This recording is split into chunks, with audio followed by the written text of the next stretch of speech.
Dear students, आप सभी का स्वागत है एजुकेशन में क्वालिटी देने वाले इंडिया के नंबर 1 प्लेटफॉर्म फोमा एजुकेशनल हब पर, जहां सिर्फ पढ़ाते ही नहीं है, सिखाते भी है।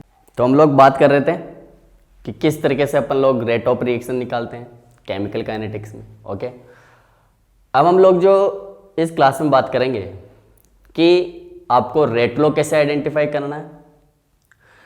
रेट लॉ आपको पता हो तो उसके बाद में आप लोग रेट कांस्टेंट के यूनिट के थ्रू किस तरीके से आप ऑर्डर आइडेंटिफाई करोगे, किस तरीके से आपका डिफरेंशियल रेट लॉ लिखा जाता है और किस तरीके से आपका इंटीग्रेटेड रेट लॉ लिखा जाता है। ओके, तो इन सब चीज़ों के बारे में एक एक करके बात करते हैं। ओके, तो जैसे आपके पास में कोई रिएक्शन है, उसके लिए रेट लॉ लिखना है। क्या लिखना है? रेट लॉ लिखना है। तो रेट लॉ किसके बारे में जानकारी देता है? रेट लॉ आपको रेट ऑफ रिएक्शन के बारे में बताता है। सबसे इंपॉर्टेंट चीज ये है कि आपका रेट लॉ एक एक्सपेरिमेंटल वैल्यू होती है, एक एक्सपेरिमेंटल डाटा होता है।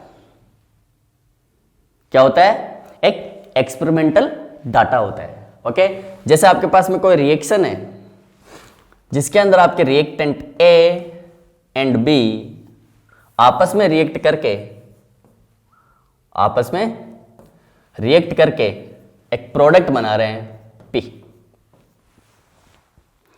Reactant A which is going to react with B to form P. अब यहां पर क्या है कि मैं रेट कैसे लिखूंगा, क्योंकि स्टार्टिंग के क्लास में हम लोग पढ़ के आ चुके हैं कि मेरे रेट ऑफ रिएक्शन रिएक्टेंट के कंसंट्रेशन पर डिपेंड करती है। मेरी रेट ऑफ रिएक्शन रिएक्टेंट के कंसंट्रेशन पर डिपेंड करती है। और साथ का साथ यह भी बोल दिया कि मेरा रेट लॉ एक एक्सपेरिमेंटली डिटरमाइंड होता है। मेरा रेट लॉ एक्सपेरिमेंटली डिटरमाइन होता है। तो क्या उसकी रेट ऑफ रिएक्शन क्या मेरे एग्जैक्टली कंसंट्रेशन ऑफ ए पर डिपेंड करेगा या उसकी पावर के साथ में डिपेंड करेगा? क्या उसकी पावर उसके स्टोइकियोमेट्रिक कोएफिशिएंट के बराबर आएगी? जैसे मैंने एग्जांपल दिया आपको कि ये जो रिएक्शन है उसमें ए का स्टोइकियोमेट्रिक कोएफिशिएंट ए और बी का स्टोइकियोमेट्रिक कोएफिशिएंट स्मॉल बी और बी का stoichiometric coefficient small B. Okay, पहली बात, ये एक्सपेरिमेंटली डिटरमाइन होता है।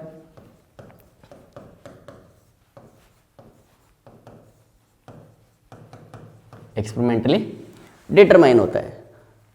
दूसरी बात, मेरी रेट कंसंट्रेशन ऑफ रिएक्टेंट पर डिपेंड करती है। दैट मीन्स जो मेरी रेट लिखूंगा इसके लिए क्या लिखूंगा? Rate of the reaction is directly proportional to the concentration of A and concentration of B to the power something else. अब ए की पावर क्या है, बी की पावर क्या है? तभी तो बोला मैंने कि एक्सपेरिमेंटली डिटरमाइन है। अगर मैं बोलता कि A to the power small A B to the power small B, तो उसमें एक्सपेरिमेंट की तो कोई चीज ही नहीं रही। ये तो थ्योरेटिकल हो गया ना। अगर आपका जो पावर है ए का पावर या बी का पावर, अगर उसके स्टोइकियोमेट्रिक कोएफिशिएंट के सेम है हमेशा और हमेशा, तब तो वो थ्योरेटिकल पोर्शन हो गया। मेरे को एक्सपेरिमेंट पर जाने की जरूरत ही नहीं है। इसलिए बोल रहा हूं मैं क्योंकि इसकी पावर जो मैं लिख रहा हूं स्मॉल m, इसकी पावर स्मॉल n, ये जरूरी नहीं है कि उसके स्टोइकियोमेट्रिक कोएफिशिएंट के सेम आए। सेम आ भी सकता है और डिफरेंट भी आ सकता है। इसलिए रेट लॉ शुरू होने से पहले मैंने बोल दिया कि दैट इज एक्सपेरिमेंटली डिटरमाइंड। ये आपका एक्सपेरिमेंटली डिटरमाइन होता है। थ्योरी का इन्वॉल्वमेंट बहुत कम है। बात समझ में आ रही? तो आप क्या बोल रहे हो? Rate which is directly proportional to the a to the power m b to the power n। m और n एक्सपेरिमेंटल डिटरमाइन है, एक्सपेरिमेंट से डिटरमाइन करोगे आप। अब यहां पर मैंने सुना कि प्रोपोर्शनलिटी साइन है, you will have to remove this proportionality sign. तो एक कांस्टेंट आएगा that is nothing but k, that is nothing but k into a to the power m b to the power n। बात समझ में आ रही है?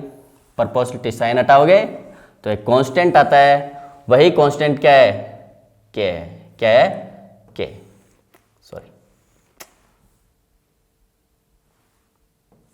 अरे यार ये वाइट क्यों आ रहा है? That is k। अब क्योंकि ये रेट ऑफ रिएक्शन में आ रहा है तो k क्या है? रेट कांस्टेंट, क्योंकि कांस्टेंट है। रेट ऑफ रिएक्शन में आ रहा है तो रेट कांस्टेंट। m क्या है और n क्या है? Order of the reaction. क्या है? Order of the reaction. अगर ये a की पावर में है तो विद रेस्पेक्ट टू a, और b की पावर में है तो विद रेस्पेक्ट टू b। यहां तक बात समझ में आ रही है कि स्मॉल m स्मॉल n क्या होते हैं, उनको कैसे आइडेंटिफाई करना होता है। आइडेंटिफाई एक्सपेरिमेंट से होते हैं, और होती क्या चीज कि small m order of this reaction with respect to a, small n order of this reaction with respect to b। और जब दोनों को जोड़ दोगे आप, m और n का सम अप कर दोगे तो वो ओवरऑल ऑर्डर आ जाएगा आपका। जो रिएक्शन है पूरी उसका ओवरऑल ऑर्डर आ जाएगा। बात समझ में आ रही है सबको? ओके, तो क्या बोलोगे आप यहां पर? जब भी आप कोई फॉर्मूला लिखते हो तो सिंबल को रिप्रेजेंट करना होता है, where r is nothing but rate of reaction. पढ़ते आ रहे हैं बचपन से, rate of reaction. Okay, k क्या है? Rate constant. k क्या है आपका? Rate constant. What is a? Concentration of a, obviously ये है कंसंट्रेशन ऑफ b। अपन को बात करनी है small m is nothing but what? Order of the reaction. क्या है ये? Order of the reaction with respect to a। What's about small n? Small n क्या है? Small n order of the reaction with respect to b, क्योंकि b की power में। Okay, तो small n is order of reaction with respect to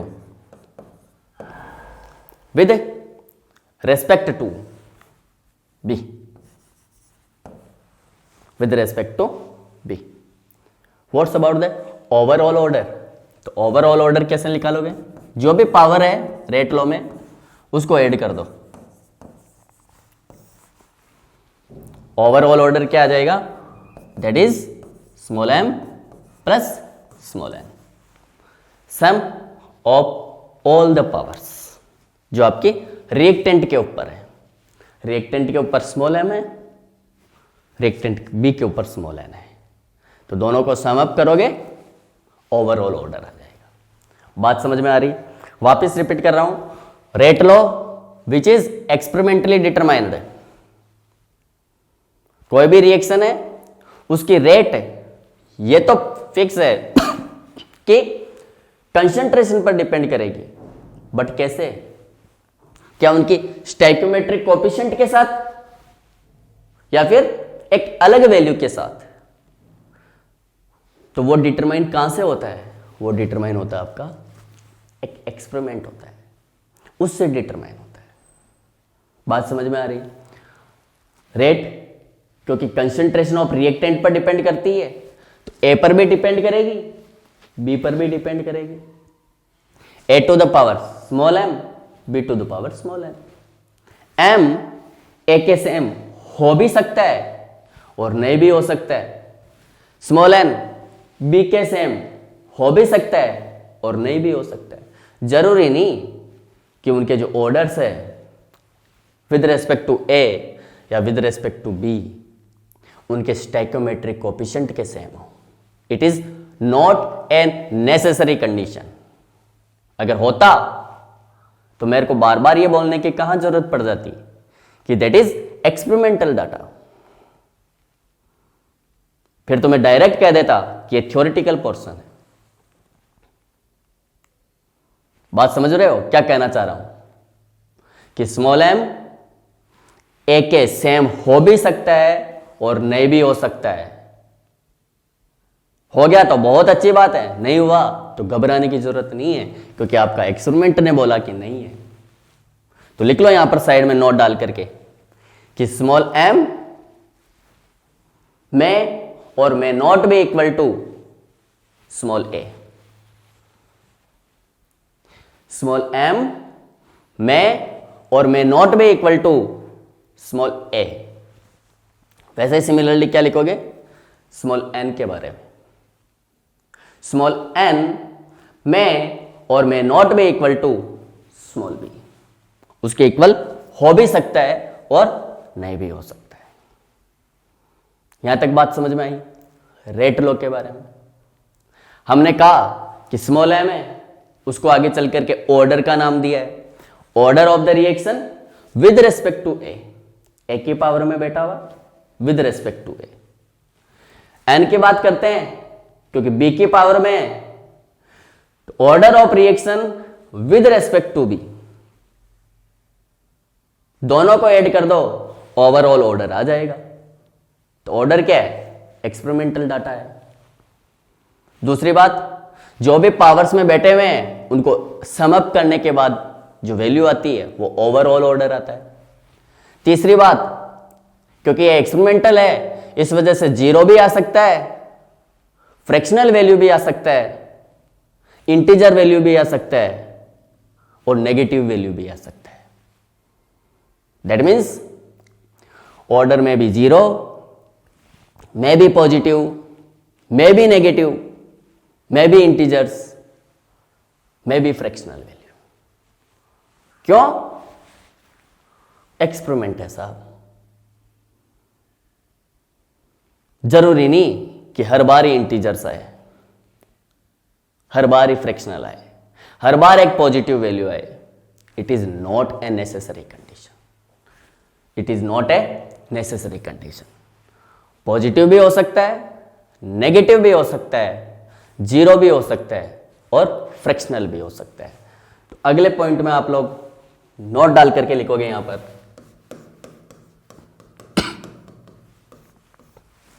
note में क्या लिखोगे? First note में लिखोगे ऑर्डर में और may not be equal to their stoichiometric coefficient. जैसे पिछले वाले के लिए क्या बोलोगे? एम में और may not be equal to B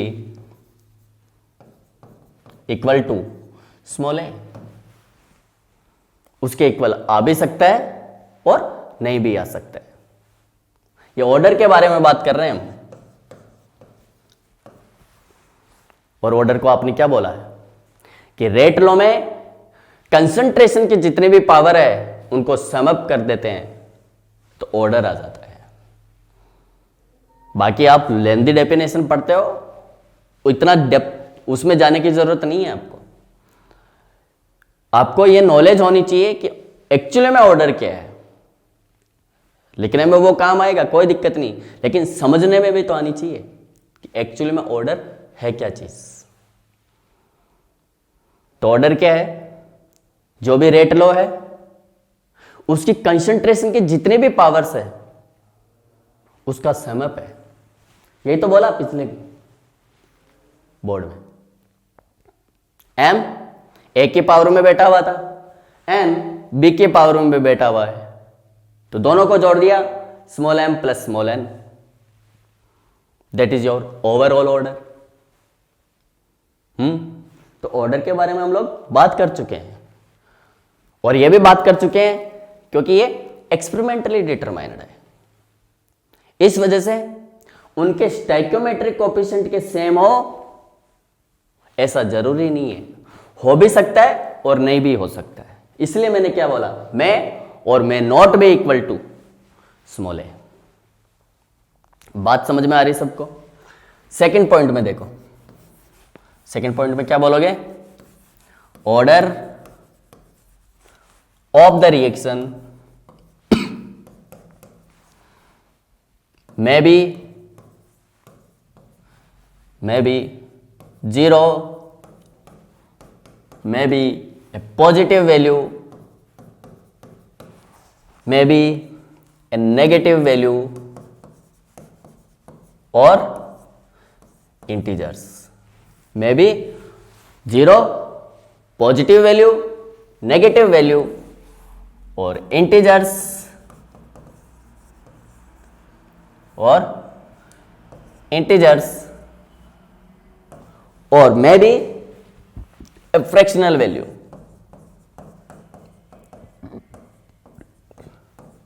आपका ऑर्डर कुछ भी आ सकता है, 0 भी आ सकता है, एक पॉजिटिव वैल्यू भी आ सकती है, नेगेटिव वैल्यू भी आ सकती है, 0 भी आ सकती है, इंटीजर्स भी आ सकता है, तो एक फ्रैक्शनल वैल्यू। क्यों? क्योंकि एक्सपेरिमेंटली डिटरमाइंड होता है। तो ब्रैकेट में क्या लिखोगे, order is determined by experiment.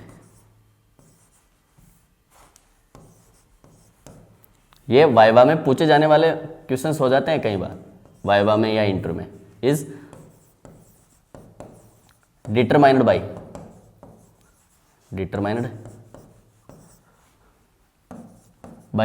Experiment. Concept clear है? ऑर्डर के बारे में समझ में आ गया सबको? अब क्या होता है ना कि कई बार हम लोग, अब आपको तो क्वेश्चन दिया हुआ होगा एग्जाम में, आपको तो क्वेश्चन दिया हुआ होगा एग्जाम में, उसको सॉल्व करना है।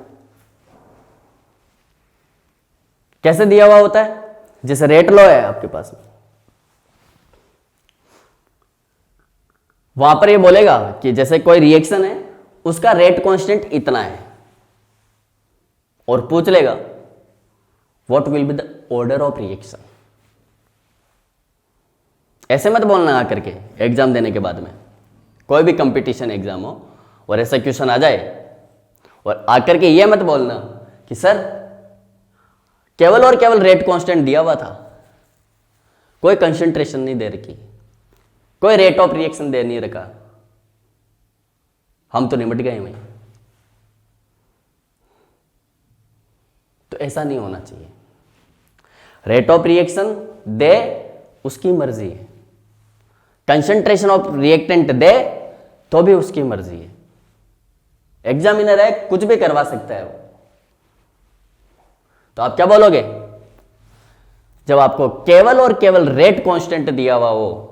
That time how can you identify the order of reaction? आप उसके रिएक्शन की ऑर्डर कैसे आइडेंटिफाई करोगे, उसके बारे में बात करते हैं। ओके, तो पहले बता देता हूं मैं आपको, इसके लिए आप लोगों को रेट कांस्टेंट की यूनिट पता होनी चाहिए। जैसे रेट कांस्टेंट की यूनिट पता हुई, आप ऑर्डर आसानी से निकाल सकते हो। तो क्या लिखोगे हेडिंग में? Unit of rate constant. क्या लिखोगे? Unit of rate constant. Unit of rate constant. हाँ जी, करें बात। कोई रिएक्शन है जिसके अंदर आपका रिएक्टेंट ए प्रोडक्ट बना रहा है,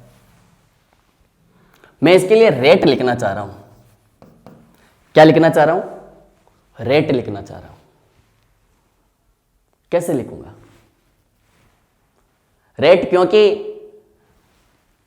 पिछले क्लास में पढ़ के आ चुके हैं अपन लोग कि रेट लॉ से आप रेट लिख सकते हो, रेट लॉ से रेट लिख सकते हो। तो रेट क्या होती है? Minus D A by D T, पिछले क्लास में पढ़ा है,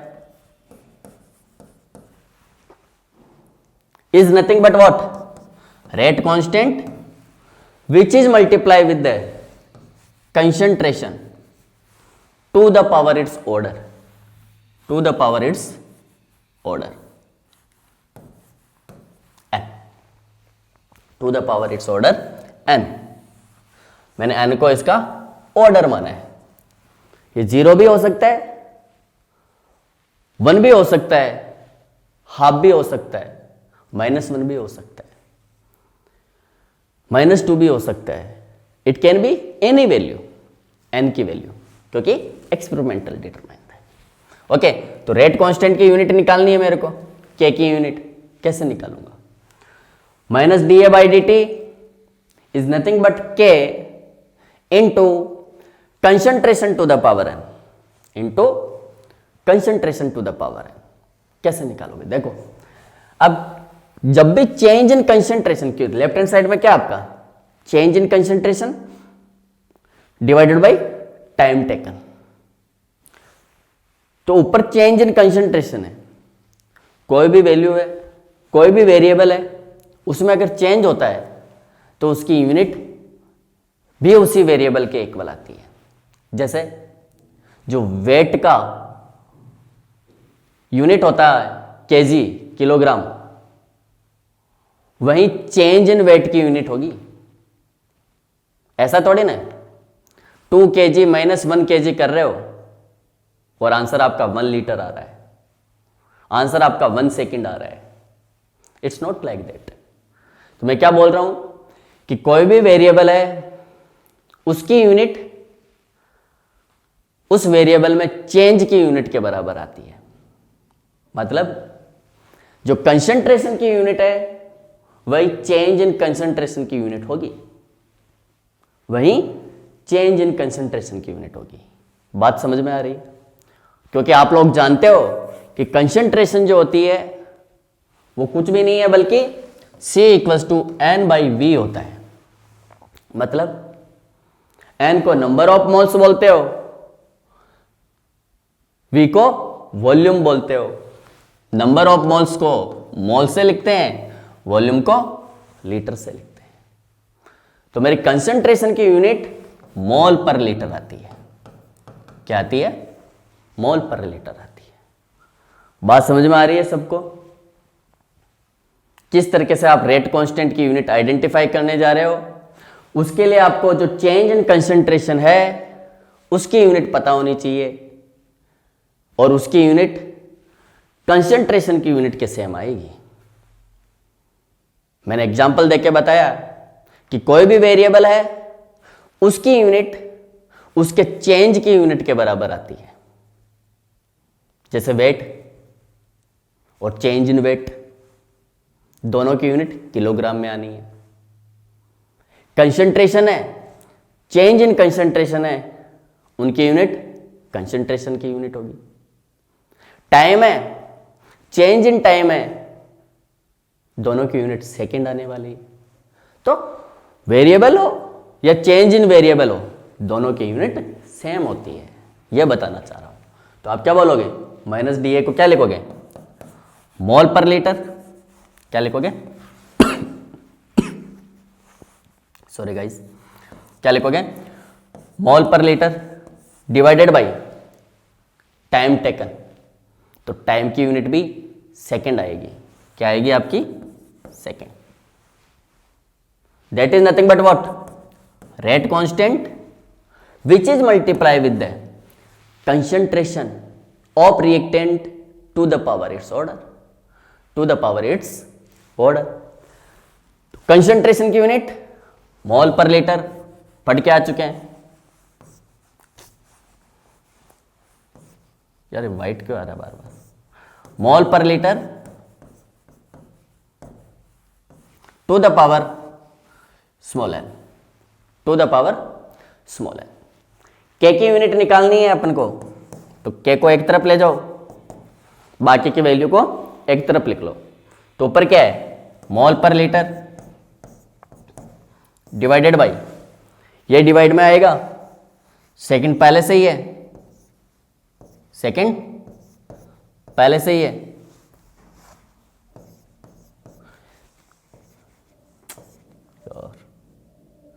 सेकंड पहले से ही है, क्या जाएगा इधर, mole per litre to the power small n. तो रेट कांस्टेंट की यूनिट क्या हो जाएगी, ये तो 1 है, मोल पर लीटर सेम है, इसकी पावर 1 है, इसकी पावर स्मॉल एन है। जब भी कोई पार्ट ऊपर से नीचे जाता है या नीचे से ऊपर जाता है तो उसकी पावर बदल जाती है। मैग्नीट्यूड सेम रहता है लेकिन साइन बदल जाता है। जैसे इसकी पावर n है, मैं इसको ऊपर ले जाऊंगा तो क्या जाएगा, -n, क्या जाएगा, -n। तो आपके पास में क्या आएगा, देखो रेट कांस्टेंट की unit that is nothing but mole per litre to the power 1 था, mole per litre to the power n को ऊपर ला रहे हो तो क्या जाएगा, mole per litre to the power -n divided by second था, डिवाइडेड बाई सेकंड था। सेकंड को भी ऊपर ले जाना बाद में तो सेकंड इनवर्स हो जाएगा, सेकंड के ऊपर भी क्या लग जाएगा, पर लग जाएगा, पर सेकंड हो जाएगा। तो क्या लिखोगे इसको, to the power 1 to the power -n। मैंने सुना है जब बेस सेम हो तो पावर ऐड हो जाती है, जब बेस सेम हो तो पावर ऐड हो जाती है। तो बेस सेम है क्या, mole per litre to the power 1 -n, क्या जाएगा 1 -n डिवाइडेड बाय सेकंड। तो सेकंड को ऊपर ले जा रहे हैं तो सेकंड को ऊपर ले जाएंगे तो क्या होगा, सेकंड के ऊपर पर लग जाएगा, क्या जाएगा ये, पर सेकंड, क्या जाएगा, पर सेकंड, यानी इनवर्स हो जाएगा उसका। Mole per litre to the power 1 -n into second inverse. अब n क्या है, क्या जितने भी रिएक्शन होती है उनके रेट कांस्टेंट की यूनिट सेम आएगी। वापस बोल रहा हूं, जितने भी रिएक्शन है, चाहे वो 0 ऑर्डर हो, चाहे फर्स्ट ऑर्डर हो, चाहे -1 ऑर्डर हो, चाहे थर्ड ऑर्डर हो, किसी भी ऑर्डर का जो रेट कांस्टेंट है, क्या उन सब की यूनिट सेम आएगी क्या, नहीं। क्योंकि जैसे जैसे आप n को वेरी करवाओगे, जैसे जैसे आप n को वेरी करवाओगे वैसे वैसे यूनिट चेंज होती जाएगी। n वेरी करने का मतलब क्या है, ऑर्डर वेरी कर रहा है। n की वैल्यू 0 मीन्स 0 ऑर्डर रिएक्शन की बात कर रहे हो, n की value 1 means first order reaction की बात कर रहे हो, n की वैल्यू -1 मीन्स -1 ऑर्डर रिएक्शन की बात कर रहे हो, n की वैल्यू हाफ तो हाफ ऑर्डर रिएक्शन की बात कर रहे हो। दैट मीन्स n की वैल्यू चेंज होने से मेरी k की वैल्यू भी चेंज होगी। और मेरे को अगर k की यूनिट पता है, क्वेश्चन एग्जाम में दे दे कि k कोई फॉलोइंग रिएक्शन है, कोई भी रिएक्शन है, उसके लिए रेट कांस्टेंट की वैल्यू x विद यूनिट, उसकी यूनिट के साथ में दे दे, तो मैं उसका ऑर्डर इजीली आइडेंटिफाई कर सकता हूं। तो मैं उसका ऑर्डर इजीली आइडेंटिफाई कर सकता हूं। कैसे करोगे, इसके साथ में कंपैरिजन करवा के। कैसे करोगे, इसके साथ में कंपैरिजन करवा के। बात समझ में आ रही है कि रेट ऑफ रिएक्शन है, ठीक है, उसमें रेट कांस्टेंट है, उसकी यूनिट है, तो उस यूनिट से आप लोग ऑर्डर कैसे आइडेंटिफाई करते हो। तो इसी के बारे में बात करते हैं अपन लोग कि डिफरेंट डिफरेंट ऑर्डर है, उन डिफरेंट डिफरेंट ऑर्डर के लिए मेरे रेट कांस्टेंट की यूनिट क्या आती है। बात समझ में आ रही है। n की वैल्यू जीरो लिखेंगे केमिस्ट्री को समझकर सीखने के लिए और 11-12 JEE mains and advance and NEET की प्रिपरेशन के लिए आज ही जुड़िए फोमा एजुकेशनल हब के साथ। स्कूलिंग, कॉलेज एंड सभी कॉम्पिटिटिव एग्जाम्स के कंप्लीट कोर्स देखने के लिए आज ही प्ले स्टोर से डाउनलोड कीजिए फोमा एजुकेशनल हब का मोबाइल एप्लीकेशन।